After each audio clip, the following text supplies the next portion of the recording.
ومن أشرف الأنبياء والمرسلين وعلى آله الطاهرين وأصحابه ومن تبعهم بإحسان إلى يوم الدين أما بعد فقد قال الله تعالى في القرآن العظيم والفرقان المجيد بعد أعوذ بالله من الشيطان الرجيم بسم الله الرحمن الرحيم سبحانك لا علم لنا إلا ما علمتنا إنك أنت العليم الحكيم صدق الله العظيم எல்லா புகழும் ஏக இறைவன் அல்லாஹ் ஜல்ல ஷானுல்லாஹ் அவன் ஒருவனுக்கே உரித்தாகட்டுமாக. அவனின் அருமை நாயகம் முஹம்மது ரசூலுல்லாஹ் ஸல்லல்லாஹு அலைஹி வஸல்லம் அவர்கள் மீதும் அவர்கள் வழியற்றி வாழ்ந்த சஹாபாக்கள், தாபீன்கள், தப தாபீன்கள், நல்லோர்கள் நம் அனைவர்கள் மீதும் அல்லாஹ்வின் சாந்தியும் சமாதானமும் என்றென்றும் நிலவட்டுமாக. ஆமீன். அஸ்ஸலாமு அலைக்கும் வரஹ்மத்துல்லாஹி வபரகாத்துஹு. அல்லாஹ் ஜல்ல ஷானு தஆலாவின் அளப்பெரும் கிருபையினால் ஆண்டின் மாதங்களிலேயே ஆகச் சிறந்த மாதம் முஹர்ரம் மாதத்தில் ஆண்டின் நாட்களிலேயே அல்லாஹ்விற்கு ஆக பிரியமான ஆஷூரா என்கிற முஹர்ரம் 10ஆம் நாளில் வார நாட்களில் மிகச்சிறந்த ஜும்மாவுடைய நாளில் அல்லாஹ் ஜல்ல ஷானு தஆலா நம் எல்லோரையும் ஒன்று போட்டு இருக்கிறான். அல்ஹம்துலில்லாஹ். இந்த மகத்தான நன்னாளில் நாம் நோட்டிருக்கிற நோன்புகளையும் செய்யுகிற இன்னபிற இபாதத்துகளையும், குறிப்பாக உலகம் முழுக்க நபிகள் நாயகத்தின் உம்மத்தால் கேட்கப்படுகிற அனைத்து துவாக்களையும் அல்லாஹ் கபூல் செய்து அருள்வானாக என்கிற பிரார்த்தனையோடு, பொதுவாக இந்த ஆஷுரா நாளில் பல்வேறு நிகழ்வுகள், அல்லாஹ் உலகின் பல்வேறு நிகழ்வுகளை நிகழ்த்தி காட்டிய நாளாக இந்த முஹர்ரம் 10 ஆஷுராவுடைய நாள். பல்வேறு நபிமார்களின் கவலைகளுக்கு அல்லாஹ் ஆறுதல் அளித்த நாள் இந்த ஆஷுராவுடைய நாள். மிக மோசமான அடக்குமுறையாளர்களை எல்லாம் அடக்கி ஒடுக்கிய நாள் இந்த ஆஷுராவுடைய நாள். கொடுங்கோளர்களுக்கெல்லாம் குழி தோண்டப்பட்ட நாள் இந்த ஆஷுராவுடைய நாள். மிக நீண்ட காலம் நோய்களால் சோதிக்கப்பட்ட நபிமார்களுக்கு அல்லாஹ் நிவாரணம் அளித்த நாள். ஒரு கொடுங்கோளனின் அடக்குமுறையில் சிக்கி தவித்த சமூகத்திற்கு அல்லாஹ் விடுதலை அளித்த நாளாக இந்த ஆஷுராவுடைய நாள். இப்படி நிறைய வரலாற்று நிகழ்வுகளை நிகழ்த்தி காட்டுவதற்கு அல்லாஹ் அவனின் தேர்வாக இந்த ஆஷுராவுடைய நாள் என்கிற போது இதன் மகத்துவத்தை நாம் புரிந்து கொள்ள முடியும். இப்ப பொதுவாக சொல்லுவதானால் மனித மனங்களில் ஏற்படுகிற கவலைகளுக்கு அல்லாஹ் ஆறுதல் அளிக்கிற, தீர்வளிக்கிற ஒரு நாளாக அல்லாஹ் தேர்ந்தெடுத்த நாள் இந்த ஆஷுராவுடைய நாளில் சொல்லலாம். ஏன்னா மனித வாழ்வுல சில நிகழ்வுகள் உடல் ரீதியான பாதிப்பை ஏற்படுத்தும், சில நிகழ்வுகள் ஆன்மா ரூஹுக்கு பாதிப்பை ஏற்படுத்தும். ஆனால் மிக மோசமான ஒன்றாக உடலையும் ஆன்மாவையும் சேர்த்து முடக்கி போடுகிற ஒன்றாக மனங்களிலே ஏற்படுகிற கவலைகளை சொல்லலாம். இன்றைக்கு எல்லோருக்குமே ஏதேனும் ஒரு கவலை, ஏதேனும் ஒரு வழிகளில், குடும்பம் சார்ந்து கணவனுக்கு மனைவி குறித்து, மனைவிக்கு கணவன் குறித்த கவலை, இப்ப பெற்றோருக்கு பிள்ளைகள் குறித்த கவலை, வியாபாரிகளுக்கு வியாபார நஷ்டம் குறித்த கவலை, முன்னேற முடியாமை குறித்த கவலை, இப்படி நிறைய. எந்த அளவுக்கு அப்படின்னு சொன்னா, பிறந்த குழந்தை பால் குடி மறந்த காலம் தொடங்கி மனிதன் சக்கராத்தின் விளிம்பில் போய் நிறுத்துற வரை தொடர்ந்து அவனுக்கு கவலைகள் ஒன்றன் பின் ஒன்றாக மனித வாழ்வில் அடுக்கிக் கொண்டிருக்குமா. நபிகள் ஸல்லல்லாஹு அலைஹி வஸல்லம் மனித புனிதர்கள். அவர்களது வாழ்நாளிலேயே ஒரு ஆண்டு முழுக்க ஆமுல் ஹுஸன், கவலை ஆண்டு என்று அடைமொழி சொல்லப்படுகிற அளவிற்கு கவலைகள் சூழ்ந்த வாழ்வாக நபிகள் ஸல்லல்லாஹு அலைஹி வஸல்லம் அவருடைய வாழ்வு. சாமானிய மனிதர்கள் தொடங்கி மனித புனிதர்கள் வரை எல்லோரையும் ஆட்கொண்டிருக்கிற அம்சமாக இந்த கவலை நம்முடைய மார்க்கத்துல. பல்வேறு காரணிகள் கவலைகளுக்கு. பயம், ஏதேனும் பயத்தால் சில நேரங்களில் கவலை, ஒரு பெரும் இழப்பினால் ஏற்படுகிற கவலை, பிரியமானவர்களின் இறப்பினால் ஏற்படுகிற கவலை, தாங்க முடியாத கடன் சுமையால் ஏற்படுகிற கவலை, சூழ்நிலைகள், நெருக்கடிகள் என்று பல்வேறு காரணிகளை நாம் இந்த கவலைக்கு சொல்ல முடியும். நபிகள் ஸல்லல்லாஹு அலைஹி வஸல்லம் இப்ராஹிம் என்கிற அவர்களது சிறு குழந்தை மரணத்தின் விளிம்பு நிலையில் இருக்கிற போது அப்படியே இறுதி மூச்சாக பெருமூச்சு எடுத்துக் கொண்டிருக்கும் அந்த சிறு குழந்தை இப்ராஹிம். நபிகள் ஸல்லல்லாஹு அலைஹி வஸல்லம் கவலையின் உச்சத்திலே சொல்வார்கள், இப்ராஹிமே, உன் கவலையால், உன் பிரிவால் என் கண்கள் கண்ணீர் வடிக்கிறது, என் உள்ளம் கவலை கொள்கிறது. சொல்லிவிட்டு பெருமானார் சொல்லுவாங்க, ஆனாலும் இரட்சகன் அல்லாஹ்வின் அவன் விரும்புவதை தவிர வேற எந்த வார்த்தையும் என் நாவில் வந்து விடாது என்பார்கள் நபிகள் ஸல்லல்லாஹு அலைஹி வஸல்லம். அப்ப எல்லோருக்கும் பொதுவான அம்சமாக இந்த கவலை இருக்கிற போது, கவலையே இல்லாத நிலை அது சோனத்தில் மட்டுமே சாத்தியம். இந்த சொர்க்கவாசிகள் எல்லாம் சோனத்தில் பிரவேசித்ததற்கு பின்னால் அவர்கள் சொல்லுகிற வார்த்தை என்ன தெரியுமா? குர்ஆனிலே அல்லாஹ் பதிவு செய்கிறான், அல்ஹம்துலில்லாஹில்லதீ அத்ஹப அன்னல் ஹஸன். அல்லாஹ்விற்கு எல்லா புகழும், எங்களை விட்டு அத்துணை கவலைகளையும் தூரமாக்கிய அல்லாஹ்விற்கு புகழ் என்று சுவனவாசிகள் அல்லாஹ்வை புகழ்வார்களாம். கண்ணிமிக்கவர்களே, யோசித்து பார்த்தால் உலக வாழ்க்கை கவலைகளால், துன்பங்களால், துயரங்களால், சஞ்சலங்களால் தொடர்ந்து வருகிற ஒரு வாழ்க்கையாக. என்ன சொல்ல போனா, நரகவாதிகளுக்கு வெளிப்படையான தண்டனைகள் நாம் அறிந்திருக்கலாம். நரகத்தின் உச்சகட்ட நெருப்பு, இப்ப நெருப்பு தண்டனை, மிக மோசமான கசக்கிற முட்கள் நிறைந்திருக்கிற உணவுகள், கொதித்து போயிருக்கிற தண்ணீர் என்றெல்லாம் சொல்லி வெளிப்படையான தண்டனைகளை தாண்டி நரகவாதிகளுக்கு மன கவலைகள், சஞ்சலங்கள் சாட்டப்படுமா? இது உள்ளார்ந்த ஒரு தண்டனையாகும். நரகவாதிகள் தினந்தோறும் கவலைகளால், மன சஞ்சலங்களால் அவர்கள் பாதிப்புக்கு உள்ளாவார்களாம். கண்ணிமிக்கவர்களே, நம்மள அந்த மறுமையில அவர்கள் சொல்லுகிற வார்த்தை வமா துஆஉல் காஃபிரின இல்லா ஃபில் அலால். இப்ப துன்பம் தாங்க முடியாமல், தண்டனைகள் தாங்க முடியாமல் கெஞ்சுவார்கள், கதறுவார்கள். அல்லாஹ் குறிப்பிடுகிறான், வமா துஆஉல் காஃபிரின, இந்த நிராகரிப்பாளர்களின் இந்த அழுகுரல், இவர்களின் புலம்பல் இல்லா ஃபில் அலால், எந்த பலனும் தராது, வழிகேடு என்று அல்லாஹ் குறிப்பிடுகிறான். கண்ணிமிக்கவர்களே, அப்ப அழுது புலம்பி கூக்குரல் எடுக்கிற காஃபிர்களுக்கு மறுமையில் எந்த பலனும் தராது, மறுமையில் கவலை பலன் தராது என்று அல்லாஹ் குறிப்பிடுகிறான். கண்ணிமிக்கவர்களே, இதே முஸ்லிம்களை பொறுத்த வரைக்கும் வலா யஹ்ஸுன்க கவுலுஹும், அல்லாஹ் பெருமானாரை பத்தி குறிப்பிடுறான். நபிகள் ஸல்லல்லாஹு அலைஹி வஸல்லம் அவர்களுக்கு ஏற்பட்ட பல்வேறு கவலையில இந்த அழைப்பு பணியில் அவர்கள் தீனை எத்தி வைத்த போது காபிர்களின் சுடுசொற்கள், அவர்களது வசை பாடல்கள் பெருமானாருக்கு கவலையை தருகிற போது அல்லாஹ் ஆறுதல் சொல்லுகிறான், நபியே நீங்கள் கவலை கொள்ள வேண்டாம், முழு மகிழ்ச்சி சுவனத்தில் மாத்திரமே சாத்தியம். ஒரு சிறு கவலை கூட இல்லாமல் முழுக்க முழுக்க மகிழ்ச்சி அது சுவனத்திலே உண்டு. கண்ணிமிக்கவர்களே, அவ யோசித்து பார்க்கிறோம், பொதுவா கவலையான நேரங்கள்ல எந்த விதமான கவலையா இருந்தாலும் சரி, ஒரு முஸ்லிமை பொறுத்தவரை உள்ளம் தூண்டு விடாமல், கவலையால் மூளையிலே முடங்கி விடாமல் அவர் செய்ய வேண்டிய அம்சம் என்ன தெரியுமா? இரு கரங்களை அல்லாஹ்வை நோக்கி அவர் ஏந்த வேண்டும். உண்மையில் கவலைக்கு ஆறுதல் தருகிற அபார சக்தி அல்லாஹ்விற்கு மாத்திரமே சாத்தியம். கவலைகளை போக்கக்கூடியவன் அவன், உள்ளங்களுக்கு ஆறுதல் தரக்கூடியவன் அவன். அல்லாஹ்வின் திருநாமங்கள் ஒன்று அல் ஜப்பார். அல்லாஹ்வின் அழகிய திருநாமங்கள் அஸ்மால் ஹுஸ்னா நாம் அறிந்திருக்கலாம். அல் ஜப்பார் என்று ஒரு திருப்பெயர், அல்லாஹ்வின் திருநாமம். அதன் கருத்து என்ன தெரியுமா? உடைந்த உள்ளங்களுக்கு, காயம் பட்டிருக்கிற உள்ளங்களுக்கு ஆறுதல் தரக்கூடியவன் அல் ஜப்பார் அல்லாஹ். இன்னைக்கு நிறைய உள்ளங்கள் நோகடிக்கப்பட்ட உள்ளங்களாக, பல்வேறு பாதிப்புக்குள்ளான உள்ளங்களாக, அன்புக்காக ஏங்கி தவிக்கிற உள்ளங்களாக, ஆறுதலுக்காக ஏங்குகிற உள்ளங்களாக அல் ஜப்பார் என்கிற திருநாமம் அது உள்ளங்களுக்கு கவலையை போக்கி மகிழ்ச்சியை தரக்கூடிய அற்புதமான ஒரு திருநாமம். கண்ணிமிக்கவர்களே, இந்த ஆஷுரா நாள்ல நடந்த நிகழ்வுகள்ல அல்லாஹ் ஜல்லஷானு தஆலா இந்த சமுதாயத்திற்கு கியாமத்து வரை பெரும் ஆறுதலை வைத்திருக்கிறான். நீ எந்த சோதனையில் சிக்குண்டு தவித்தாலும் சரி, நபிமார்களின் வாழ்வு உனக்கு அற்புதமான முன்மாதிரி. இப்ப கவலைகளை எப்படி அவர்கள் மகிழ்ச்சியாக மாற்றினார்கள், துன்பமான நேரங்களில் அல்லாஹ்வின் துணை எப்படி அவருக்கு கிடைத்தது என்றெல்லாம் சொல்லி அல்லாஹ் வழிகாட்டுகிறான். கண்ணிமிக்கவர்களே, நாம் அறிந்திருக்கலாம் நபி யூனுஸ் அலைஹிஸ்ஸலாம். நபி யூனுஸ் அலைஹிஸ்ஸலாம் மிக நீண்ட வரலாறு. இப்ப படிப்பினையை மாத்திரம் உங்களுக்கு முன்னால், இப்ப மீன் விழுங்குகிற துன்னூன் என்று குர்ஆன் சொல்லுகிறது. மீன் விழுங்கிய நபியாக, மீனின் வயிற்றுக்குள் விழுங்கப்பட்டு கிட்டத்தட்ட 40 நாட்கள் அல்லாஹ்வின் சோதனையாக உள்ளே அவர்கள் 3 இருள்களில் சிக்கி தவிக்கிற போது அவர்கள் வெளியே வந்த வழியை குறித்து அல்லாஹ் சொல்லுகிறான். எப்படி நபி யூனுஸ் அலைஹிஸ்ஸலாமுக்கு ஒரு மீன் வயிறு சிறையாக இருந்ததை போல இன்றைக்கு நமக்கு பல்வேறு சிறைகள், பல்வேறு கவலைகள் உள்ளங்களில், பல்வேறு கவலை சிறைகளிலே அடைபட்டு கிடக்கிறோம்.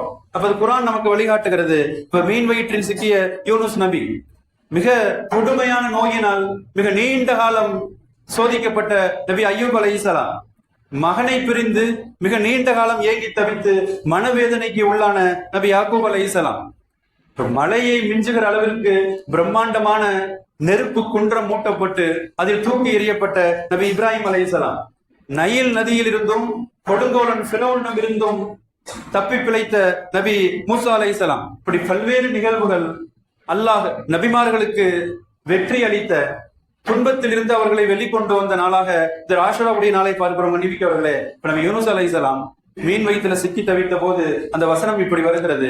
தொடர்ந்து அவர்கள் செய்த தஸ்பீஹ், பிரபலமான தஸ்பீஹ், லா இலாஹ இல்லா அன்த சுப்ஹானக இன்னி குன்து மினல் ஸாலிமீன். 3 இருள்களுக்கு மத்தியில் சிக்கி தவிக்கிற ஒரு நபி தொடர்ந்து தொய்வடையாமல், மன உறுதி குலையாமல், நிராசை அடையாமல் அல்லாஹ்வை துதிக்கிறார்கள். லா இலாஹ இல்லா அன்த, யா அல்லாஹ் உன்னை தவிர வேறு இறைவன் இல்லை.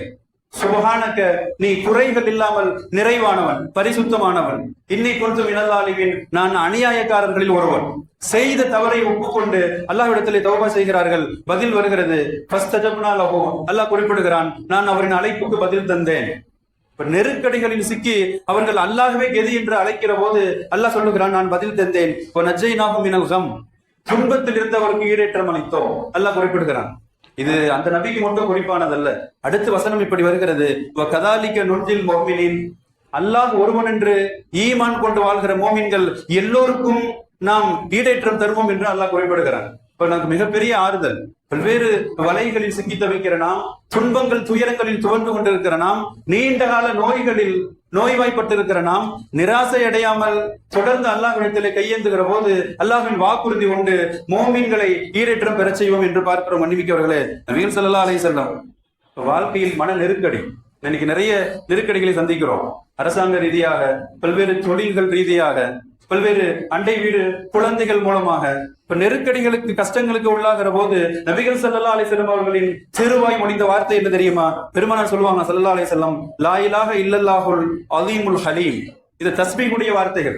காரணம், துன்பங்களை தருபவன் அவன். அவன் உள்ளம் குளிர நாம் அவனை துதிக்கிற போது துன்பங்கள் சூடு தெரியாமல் போகும். கண்ணிமிக்கவர்களே, பெருமானார் சொல்லுகிற வார்த்தை இல்ல, ரொம்ப லேசான தஸ்பீஹுடைய வார்த்தைகள். நம்ம இதெல்லாம் மனனம் செஞ்சு இந்த நேரங்களில் அனுபவபூர்வமாக ஓதுகிற போது மிகப்பெரிய ஒரு மாறுதலை நம்மால் பார்க்க முடியும். ஏன்னா பெருமானாரின் வார்த்தை சத்திய வார்த்தை. அந்த வார்த்தை இப்படி வருகிறது, லா இலாஹ இல்லல்லாஹுல் அலீமுல் ஹலீம். மகத்தான அல்லாஹ், சகிப்பு தன்மையுள்ள அல்லாஹ் வணங்குவதற்கு தகுதியானவன். லா இலாஹ இல்லல்லாஹு ரப்பில் அர்ஷில் அலீம். மகத்தான அரிசின் ரப்பு, அவன் வணங்குவதற்கு தகுதியானவன். ரப்பு சமாவாத்தி வல் அருள், வானங்களின் ரப்பு அவன், பூமியின் ரப்பு அவன். இது அல்லாஹ்வை புகழ்கிற வார்த்தை, நெருக்கடி துன்பங்களின் போது ஓதப்படுகிற வார்த்தை. இதே இந்த ஆஷுராவுடைய நாள்ல இன்னொரு நிகழ்வையும் அல்லாஹ் சொல்லி காட்டுகிறான்.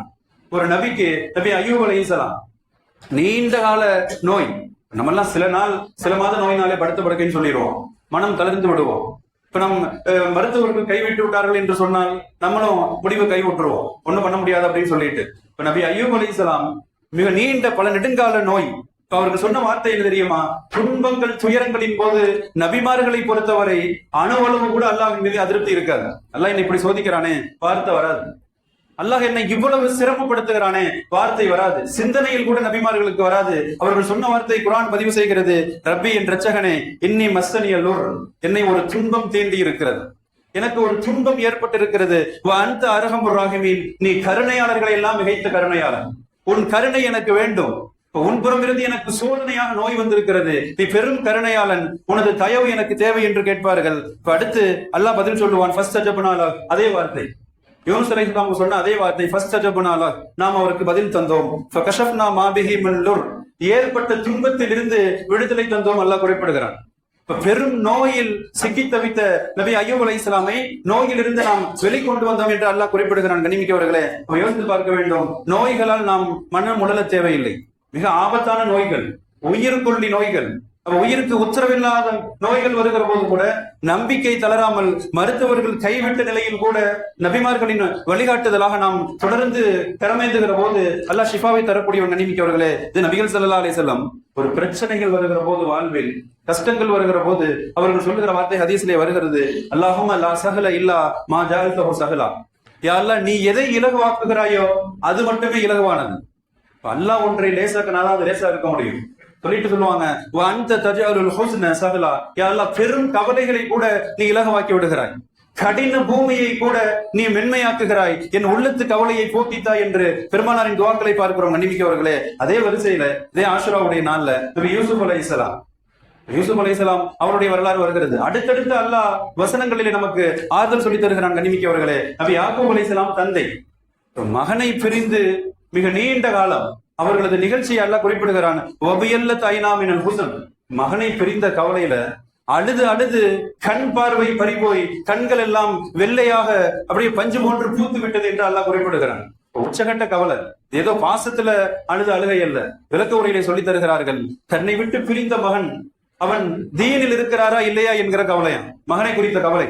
இஸ்லாத்தில் இருக்கிறாரா இல்லது மாற்றாரின் கைகளில் சிக்கி தவறிவிட்டாரா என்கிற உச்சகட்ட கவலையில் நபி யாக்கூப் அலைஹிஸ்ஸலாம் அழுகிறார்கள். ஃபஹுவ கலீம், ஆனால் கவலையை மென்று விழுங்கினார்கள் என்று அல்லாஹ் குறிப்பிடுகிறான். யார்கிட்டையும் போய் புலம்பல, எனக்கு இப்படி எல்லாம் சோதிக்கிறான், இப்படி ஆயிப்போச்சு அப்படி ஆயிப்போச்சு. அப்ப கவலை உள்ளங்களில் இருந்தாலும் கூட எவரிடத்திலும் புலம்பாமல் அவர் மென்று விழுங்கினார். இதனுடைய பலன் என்ன தெரியுமா? அவர்கள் சொன்ன வார்த்தை, இன்னமா அஷ்கு பஸ்தி வ ஹுஸ்னி இலல்லாஹ். இப்ப வார்த்தை அல்லாஹ் இடத்தை இறக்கி வைக்கிறாங்க. பெரும் மனக்கவலையை, மகனை பிரிந்து தவிக்கிற வலியை, வேதனையை ரப்பிடத்தில் இறக்கி வைக்கிறார்கள். சொல்லுகிற வார்த்தை, இன்னமா அஷ்கு, நான் முறையிடுகிறேன். யாரிடத்தில் தெரியுமா? பஸ்தி வ ஹுஸ்னி, என் கவலையையும் சஞ்சலத்தையும் இலல்லாஹ், அல்லாஹ்விடத்தில் அப்படின்னு சொன்னார். இப்ப மனவேதனையை, பாரத்தை, பல்வேறு துன்பங்களை, துயரங்களை இறக்கி வைப்பதற்கு தகுதியானவன் அல்லாஹ், தீர்வை தருபவன் அல்லாஹ். கண்ணிமிக்கவர்களே, இப்ப நபி யூசுப் அலைஹிஸ்ஸலாம் வரலாறு சொல்லுகிறது, துன்பங்களின் போது அவனை நாம் தொடர வேண்டும், பெரும் சோதனைகளின் போது அவனின் உதவியை நாம் நாட வேண்டும். கண்ணிமிக்கவர்களே, இதெல்லாம் முடிஞ்சுட்டு அதே மாதிரி இன்னொரு அடுத்த அல்லாஹ் என்ன செய்யறான்? மகனை தந்தையிட்ட கொண்டு வந்து சேர்க்கிறான். சாத்தியம் இல்லாத விஷயங்களை கூட உறுதியான ஈமானோடு நாம் அவனிடத்திலே கையேந்துகிற போது அல்லாஹ் சாத்தியப்படுத்தி தருவான். அவனுக்கு ரொம்ப லேசான காரியங்கள். இதே வரிசையில தான் ஆஷுராவுடைய நாள்ல பிரபலமாக நாம் அறிந்திருக்கிற நபி மூசா அலைஹிஸ்ஸலாம்.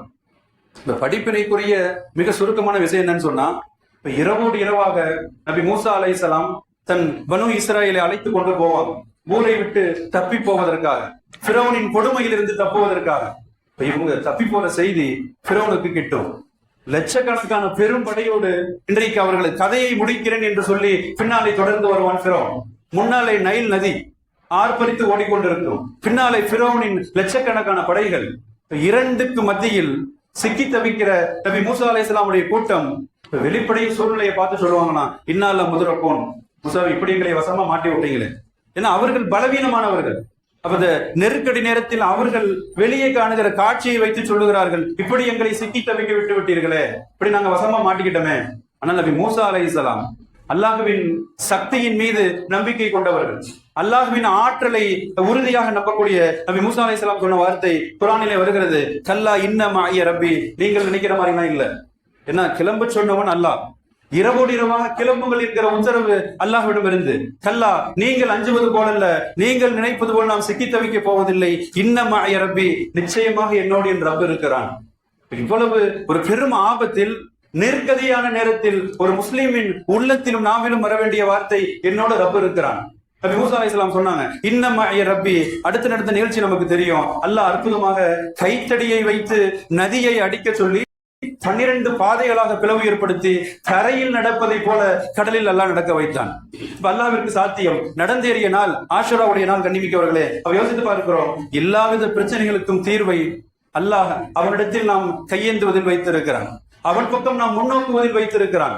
அவனே கதி என்று நாம் சரணடைவதில் வைத்திருக்கிறான். கண்ணிமிக்கவர்களே, ஆனா இன்னைக்கு நம்முடைய பலவீனம் ஈமானிய பலவீனம்.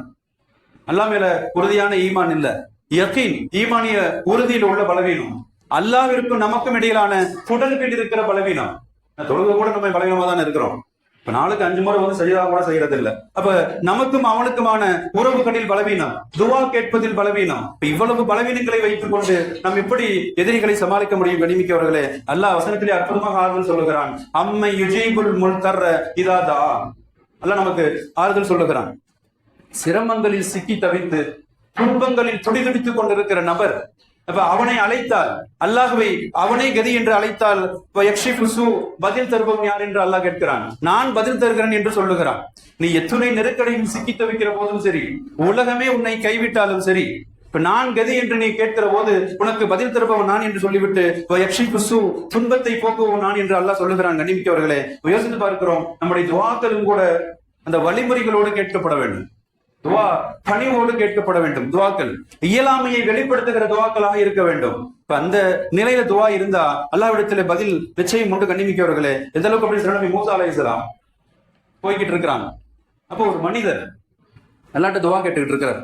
அழுது அல்லாஹ்விடத்திலே கெஞ்சுகிறார், அல்லாஹ்விடத்திலே புலம்புகிறார், தனது இயலாமையை சொல்லுகிறார், கட்டாயம் தந்தாக வேண்டும் என்று அல்லாஹ்விடத்திலே பிடிவாதமாக கேட்கிறார். பார்த்த நபி மூசா அலைஹிஸ்ஸலாம் உள்ளத்துல நினைக்கிறாங்க, அல்லாஹ் கண்டிப்பா இவர் துவாவை ஏத்துக்குவான். நிச்சயம் இவருக்கு கேட்பது உண்டு என்று நபி மூசா அலைஹிஸ்ஸலாம் உள்ளத்துல நினைத்துக் கொள்வார். அல்லாஹ் மூசாட்ட பேசுவான், கலீமுல்லா, அல்லாஹ் பேசக்கூடிய நபி. அல்லாஹ்ட்ட இருந்து பதில் வரும், மூசாவே இப்ப நீங்க அவரை பார்த்தீங்க, துவா செஞ்சுக்கிட்டு இருந்தாரு, அவரின் உள்ளத்து நிலை உங்களுக்கு தெரியுமா? நல்லா கேட்டான். வெளிப்படையில் பார்ப்பதற்கு அழுகிறார், கண்ணீர் வடிக்கிறார், தொடர்ந்து பிடிவாதமாக கேட்கிறார். ஆனால் உள்ளத்தில் என்ன தெரியுமா? இந்த பள்ளத்தாக்கிற்கு தாண்டி இருக்கிற அவரது ஆட்டு மந்தை, அப்ப உள்ளத்தில் ஆட்டின் சிந்தனை ஓடிக்கொண்டிருக்கிறது, ஆட்டு மந்தையின் சிந்தனை ஓடிக்கொண்டிருக்கிறது. உள்ளத்தில் நான் இல்லை, என் நினைவில்லை, என் சிந்தனை இல்லாமல் துவா கேட்டுக் கொண்டிருக்கிறார். எப்படி நான் தருவேன் என்று அல்லாஹ் கேட்பானாம். கண்ணிமிக்கவர்களே, அவ யோசித்து பார்க்கிறோம், நிறைய துவா கேட்கிற நாம் இந்த நிபந்தனையை தவற விட்டுறோம். கவனம் எங்கேயோ வைத்து, கவனங்களை சிதற வைத்து நாம் அழுது கண்ணீர் வடித்தாலும் கூட முழுமையான முழு ஓர்மையோடு துவாக்கள் கேட்கப்பட வேண்டும், முழு கவனத்தோடு கேட்கப்பட வேண்டும். கண்ணிமிக்கவர்களே, இறுதியாக பெருமானா ஸல்லல்லாஹு அலைஹி வஸல்லம் அற்புதமான ஒரு துவா. பெருமானா ஸல்லல்லாஹு அலைஹி வஸல்லம் பணிவை இயலாமையை துவாவிலே காட்டுவார்களாம். ஒரு துவா, அழகான அருமையான ஒரு துவா. முழுக்க அல்லாஹ்விடத்தில் யா அல்லாஹ் நான் உன் அடிமை என்பதை வார்த்தைக்கு வார்த்தை வருகிற ஒரு துவா. ஹதீஸிலே வருகிறது, கவலை கஷ்ட நேரங்களின் போது ஒரு அடியான் இந்த துவாவை முழு நம்பிக்கையோடு அல்லாஹ்விடத்திலே கேட்டால் கவலையை போக்குவது மட்டுமல்ல, கவலையை அல்லாஹ் மகிழ்ச்சியாக மாற்றி தருவானாம். பெருமானா ஸல்லல்லாஹு அலைஹி வஸல்லம் சொல்றாங்க, அந்த துவா இப்படி வருகிறது, அல்லாஹும் இன்னே அபுது, யா அல்லாஹ் நான் உன் அடிமை, நான் உன் அடிமை. இப்னு அபுதி, உன் அடிமையின் அடிமை, என் தந்தையும் உன் அடிமை. இப்னு அமதி, உன் அடிமை பெண்ணின் அடிமை நான், என் தாயும் உன் அடிமை. அப்ப எல்லோரும் அல்லாஹ்வின் அடிமை என்பதை அல்லாஹ்விடத்திலே நிரூபிக்கிறோம். அடுத்த வார்த்தை வருகிறது, நாசியத்தி பேதி, என் நெற்றி உன் கைவசத்தில் இருக்கிறது, என் கட்டுப்பாடு உன்னிடத்திலே இருக்கிறது, என்னுடைய பிடி உன்னிடத்திலே இருக்கிறது. மாலின் ஃபிய்ய ஹுக்குமு, உன் உத்தரவு என்னிடத்தில் நடைமுறைக்கு வரும், நீ என்ன உத்தரவிடுகிறாயோ அதுதான் நடந்தேறும். அதுலுன் ஃபீ கலாயி, உன் தீர்ப்பு என்னிடத்தில் நீதமானது, நீ என்ன தீர்ப்பு செய்தாலும் அது நீதமான தீர்ப்பாகத்தான் இருக்கும், உன் முடிவு நீதமான முடிவாகத்தான் இருக்கும். அடுத்து சொல்லுவாங்க, யா அல்லாஹ் நான் உன் திருநாமத்தை கொண்டு உன்னிடத்திலே கேட்கிறேன். எப்படிப்பட்ட திருநாமம் தெரியுமா? உனக்கு நீயே வைத்துக் கொண்ட திருநாமம், அல்லது ஏறேனும் உன் அடியார்களுக்கு நீ கற்றுத்தந்த உனது திருநாமம், அல்லது உன் மறைவான ஞானத்தில் நீ வைத்திருக்கிற திருநாமத்தை கொண்டு நான் கேட்கிறேன். அன் தஜஅல் குர்ஆன ரபிய கல்வி, திருக்குர்ஆனை என் உள்ளத்தின் வசந்தமாக ஆக்கித்தார். குர்ஆன் எனது உள்ளத்தின் வசந்தமாக வேண்டும்.